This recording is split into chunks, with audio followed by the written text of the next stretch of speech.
Hello friends, बहुत बहुत स्वागत है आपका इंग्लिश एडवांटेज की ऑनलाइन क्लासेस में। फ्रेंड्स, इस वीडियो में मैं आपको क्लोज टेस्ट का सॉल्यूशन दूंगा जो आईबीपीएस बैंक पीओ के एग्ज़ाम में आया था आपका 16 अक्टूबर को। तो उसका मैं पूरा सॉल्यूशन आपको दूंगा और पूरा एक्सप्लेन करके बताऊंगा, और इससे आपको बहुत सही आइडिया मिलेगा आपके नेक्स्ट एग्ज़ाम के लिए, जो 22, 23 और 27 तारीख को जो एग्ज़ाम्स हैं। तो उन एस्पिरेंट्स के लिए बहुत यूज़फुल रहेगा और एक फेयर आइडिया उनको मिल जाएगा कि किस तरीके का क्लोज टेस्ट आएगा। और क्लोज टेस्ट और सेंटेंस करेक्शन, ये दो ऐसे पार्ट हैं, इनको यदि आप अच्छे तरीके से कर लेते हैं तो डेफिनेटली आपका आपका सेक्शनल कट ऑफ इंग्लिश का प्री का डेफिनेटली निकल जाएगा। क्लोज टेस्ट में इसमें 8 क्वेश्चन हैं, 8 में से आप 5 भी सही कर देते हैं, जो कि बिल्कुल भी कठिन नहीं है। और 5 क्वेश्चन 10 में से उसमें कर देते हैं तो 10 क्वेश्चन आपके आराम से हो जाएंगे और सेक्शनल कट ऑफ आपका आराम से निकल जाएगा। आपको पैराजंबल और रीडिंग कॉम्प्रिहेंशन को देखने की ज़रूरत नहीं है। 10 या 12 क्वेश्चन आप 100% श्योरिटी के साथ कर देते हैं तो आपका आईबीपीएस बैंक पीओ का सेक्शनल कट ऑफ इंग्लिश का निकल जाएगा।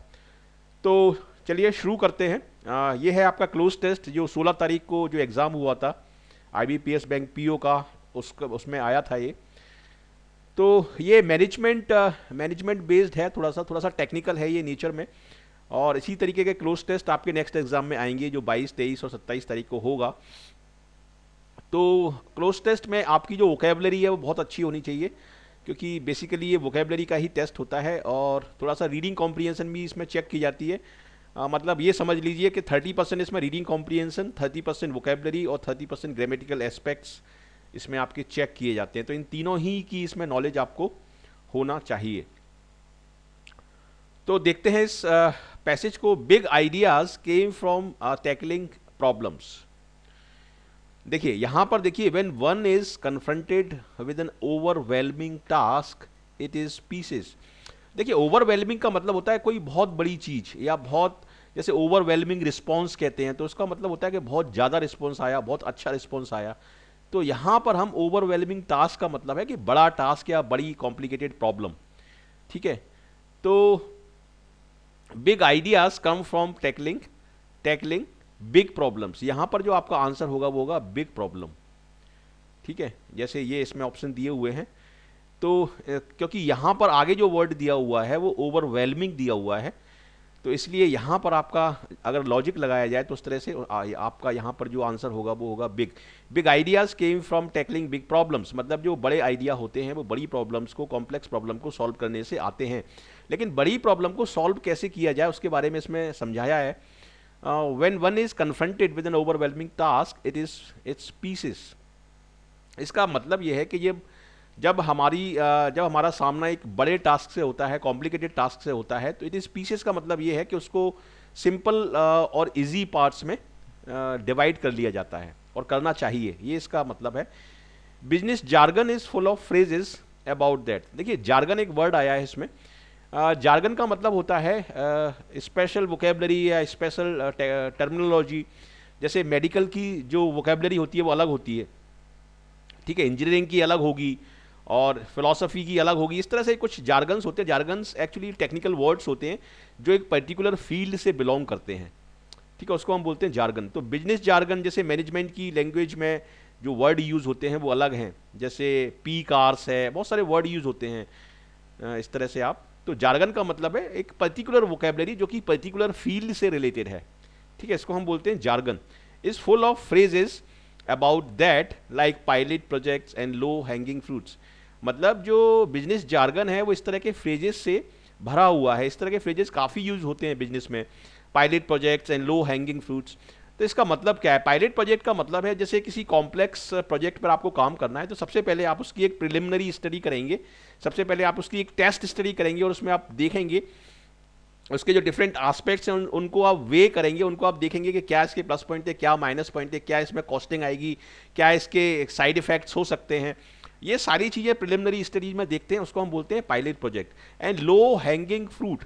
देखिए लो हैंगिंग फ्रूट का मतलब है कि यदि आप कोई किसी कॉम्प्लेक्स काम को कर रहे हैं तो सबसे पहले सबसे इजी और सबसे सिंपल काम को करिए, उसको पार्ट्स में डिवाइड कर लीजिए और सबसे सिंपल और सबसे इजी काम को जब आप करेंगे तो वो अचीव भी हो जाएगा आपका जो गोल है और आपको कॉन्फिडेंस भी आ जाएगा। लो हैंगिंग फ्रूट एक इडियम है जिसका मतलब होता है कि लो हैंगिंग फ्रूट, जो नीचे लटक रहे हैं फ्रूट, उन उन उन उन उन तक आप आसानी से पहुंच सकते हैं।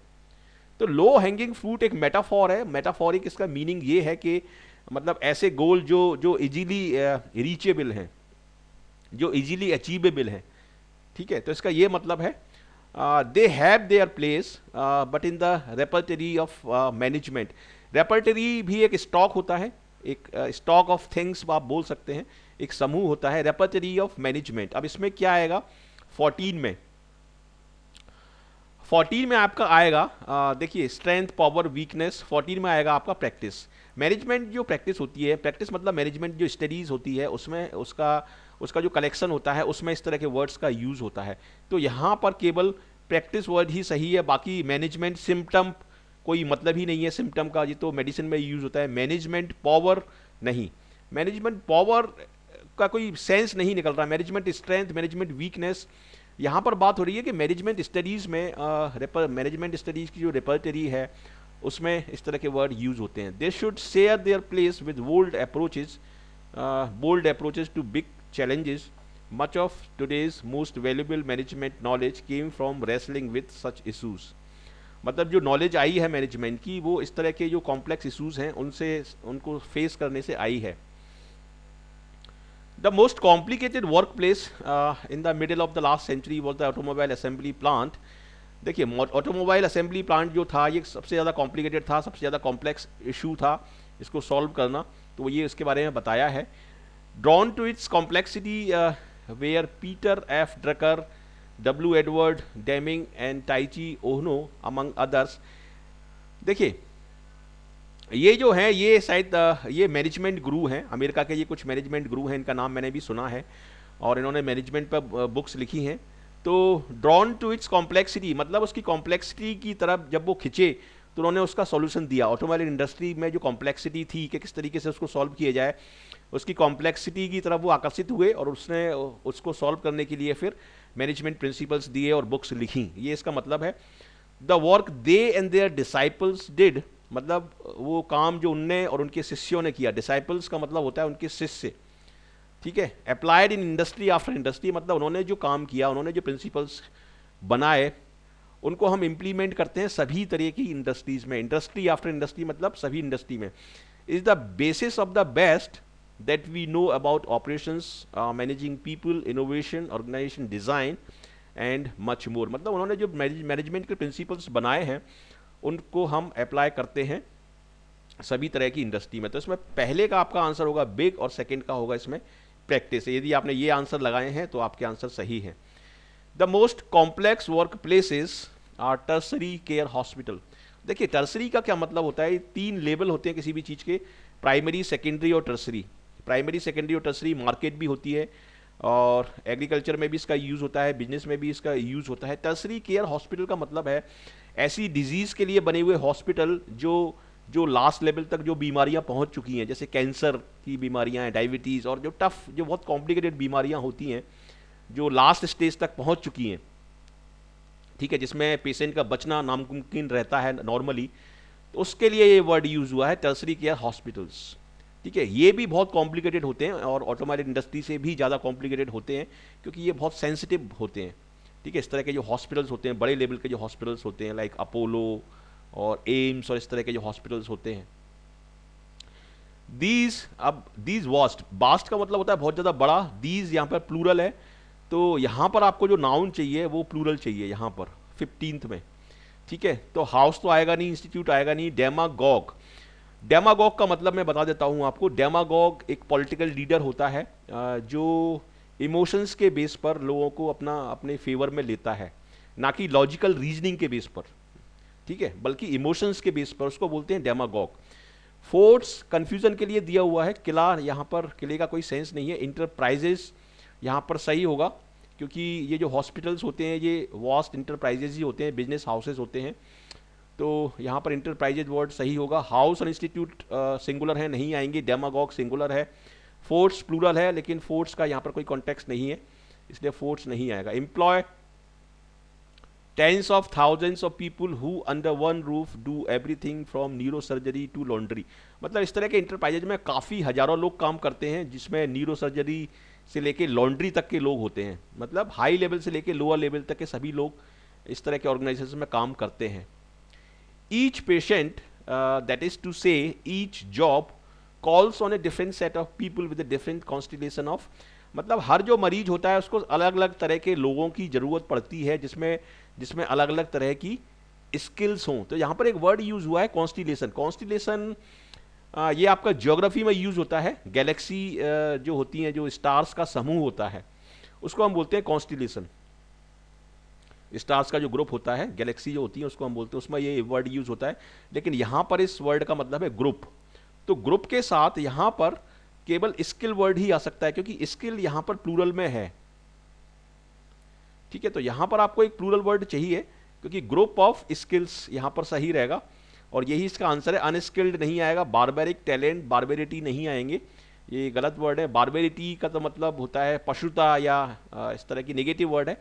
टैलेंट नहीं आएगा, अगर टैलेंट होगा वहाँ पर तो प्लूरल में आ सकता था, लेकिन फिर भी वो इनअप्रोप्रिएट ही रहता। यहाँ पर स्किल्स एकदम सही वर्ड है, क्योंकि अलग अलग लोगों के पास अलग अलग तरह की स्किल्स या कुशलताएं होती हैं। Even when the two patient have the same diagnosis, success may be, देखिए दो अलग अलग पेशेंट को एक ही बीमारी है, सेम डायग्नोसिस है उनका, लेकिन अलग अलग उनका सक्सेस रेट हो सकता है। ऐसा क्यों? ऐसा इसलिए क्योंकि अलग अलग पेशेंट्स की ईटिंग हैबिट्स अलग अलग हो सकती हैं, बैकग्राउंड उनका अलग अलग हो सकता है, ठीक है, वर्किंग हैबिट्स अलग अलग हो सकती हैं। तो सक्सेस में बी यहाँ पर केवल मेजर्ड वर्ड ही आ सकता है।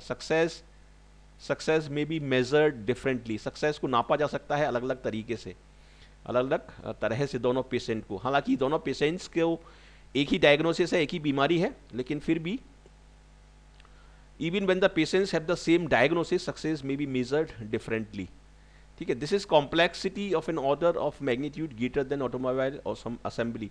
मतलब इसका मतलब यह है कि इसकी जो कॉम्प्लेक्सिटी है हॉस्पिटल्स की, वो ऑटोमोबाइल इंडस्ट्री से भी ज़्यादा है। एंड एनी वन हु, देखिए ये एनी वन सिंगुलर है यहाँ पर, तो यहाँ पर सिंगुलर वर्ड आएगा।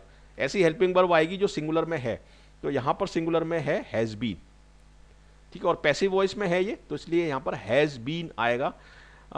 Anyone who has been hospitalized know that management has thus far been unequal to the scope of task.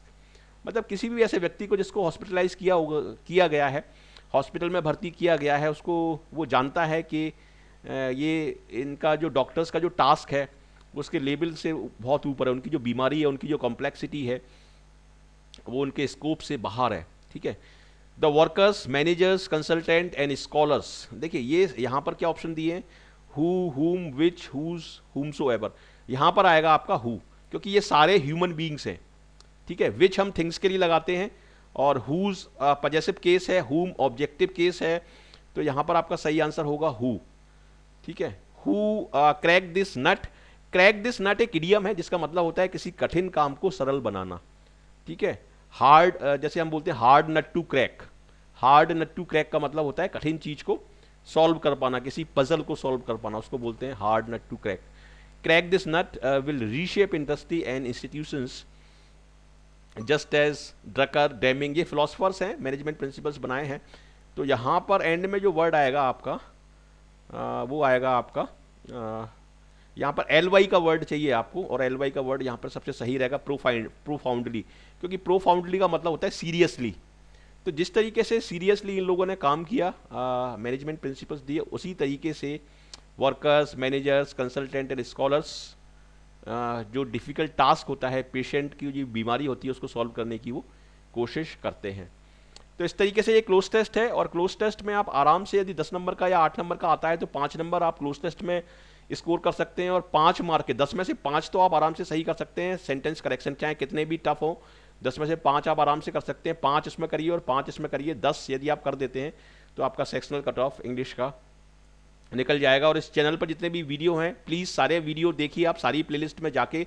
यदि आप इंग्लिश में देखना चाहते हैं तो इंग्लिश की प्लेलिस्ट में जाइए, और हिंदी में देखना चाहते हैं तो हिंदी की प्लेलिस्ट में सारे वीडियो देखिए। इडियम्स के, फ्रेजेस के, सेंटेंस करेक्शन के, क्लोज टेस्ट के, पैराजंबल के, ये सारे वीडियो आप देख लेते हैं तो डेफिनेटली बहुत कॉन्फिडेंस आपको आ जाएगा, और आराम से आप निकाल सकते हैं IBPS, बैंक PO, प्री क्या पूरा एग्जाम ही आप क्रैक कर सकते हैं, और फाइनली आप सेलेक्ट हो सकते हैं। बस कॉन्फिडेंटली आप तैयारी करिए, और ये सोच के तैयारी करिए कि मुझे सिलेक्शन लेना ही लेना है।